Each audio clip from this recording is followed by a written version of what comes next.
guys, how are you? My name is TJ Hines. You guys pretty much know me better known as Mr. Flipperhouse. And over the past couple days, it's been an overwhelming response of topics, questions, concerns that you guys have. Maybe you have encountered a roadblock, or maybe you're confused about a particular topic, question, and what I've done here is open up the forum for you guys to pretty much just drill me with questions, drill me with all of your concerns that you may have when you're actually either putting a deal under contract, or maybe you're this close from getting to the closing table and you're experiencing some difficulties getting there. Alright, so the question that I'm going to cover today has actually come from my man named Jesus Valet, and I just want to appreciate you, Jesus, for giving me your time and furthermore allowing me to assist you in your real estate wholesale needs. And the question at hand is this: hey TJ, I need help inserting the perfect clauses that will keep me safe in a Florida standard 10-page as is residential purchase and sale agreement. My deals will be specifically targeting pre-foreclosures for assignments. That's a great question, Jesus, and I appreciate you for being brave, for not holding back, thinking that this is a dumb question. The only dumb question is if you don't ask the question. Okay, so what I've done is I've actually jotted some things down here on paper just to make sure that I hit on every point, tip, clause that you need to have inserted in the contract to make sure that you are safe.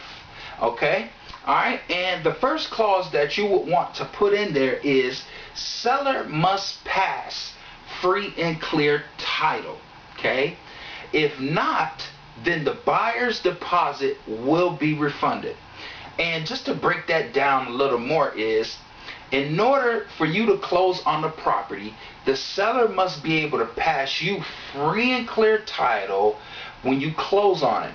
Okay, now when your title company runs the search, okay, if back property taxes are on the title, okay, your title company or your closing attorney should let you know about this. Okay, and this will keep you from assuming those liens and those taxes once you close on the property. Okay, in most cases, depending on who you're closing with, whether it's a closing attorney or a title company in your area, they should be very straightforward with you and let you know, hey, the seller has a lien from Visa for $1,500, and he hasn't paid his taxes in the past 2 years, which now has amounted up to $3,000.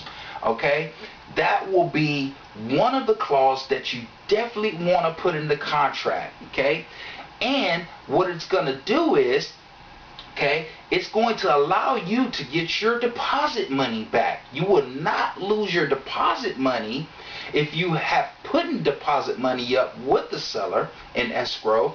You'll be able to get that back if the seller cannot close on the property, alright, by the desired closing date.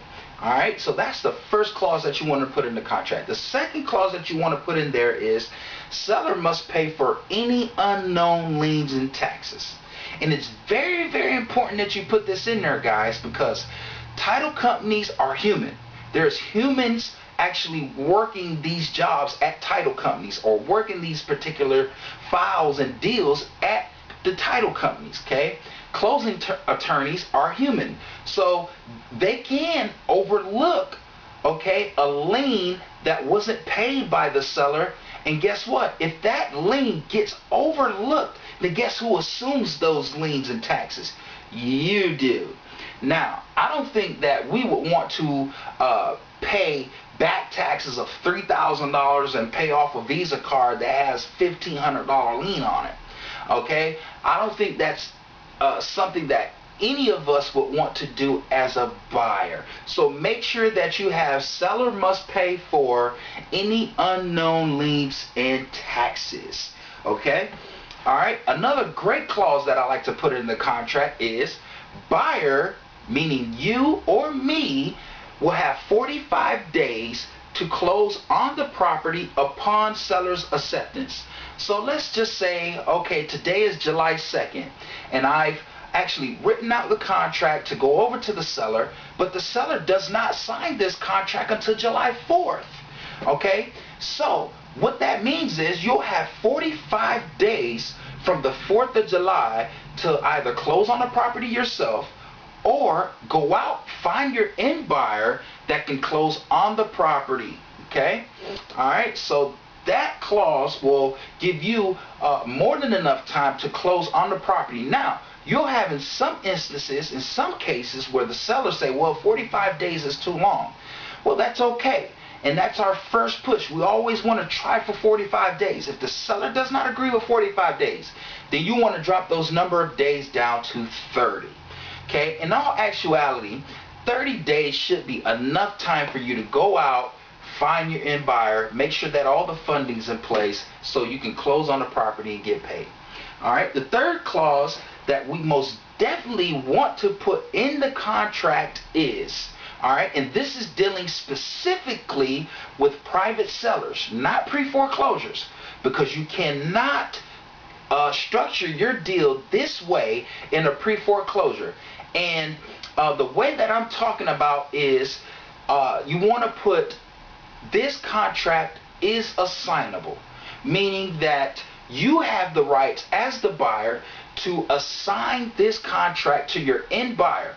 And this is one of my favorite clauses that I like to put in the contract because I always end up making an extra $1,000 out of the deal. Okay, when you assign the deal to your end buyer, okay, what happens is your end buyer assumes all rights, interests, and liabilities that you had under contract with the seller, meaning that your end buyer has to pay the closing costs, and you walk away with a straight standard flat fee of whatever your profit may be. So if your profit is $5,000, then you'll walk away with $5,000. Okay, if your profit is $3,500, then you'll walk away with $3,500. But if you do not have that specific clause in your contract dealing with private sellers, okay, this is private sellers, not pre-foreclosures, okay, then you will have to pay closing costs. And depending on where you're located, I know down here on the buyer side, closing costs are usually ranging somewhere in between $300 to $450. So depending on where you're actually located, closing costs will vary. Okay. On the seller side, closing costs are usually somewhere in between $600 to $1,000. And once again, that's just depending on where you're actually located. But you will have to pay your side of the closing costs. So make sure that you put this deal or this contract is assignable. Okay. Or you can put this: buyer has rights to assign this contract. It's just as simple as that, guys. Now, Jesus, okay, dealing with pre-foreclosures, okay, you cannot assign a pre-foreclosure, okay? And the reason for that being is a lot of banks now have what they call seasoning requirements. And what seasoning requirements are is pretty much telling you you have to hold on to this property for either 60 days, 90 days, 120 days, or even 180 days before you decide to resell it. So you cannot assign a pre-foreclosure. Okay, you actually have to close on it either one or three ways.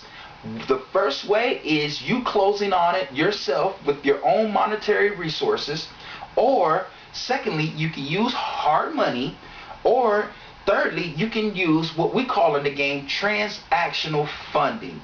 And by using transactional funding, what you'll have to do is pay a very, very small percentage of the money that is being lended out to you in order to close the first transaction of that deal. So your first transaction in a pre-foreclosure deal will be your A to B, and then your B to C will be between you and your end buyer.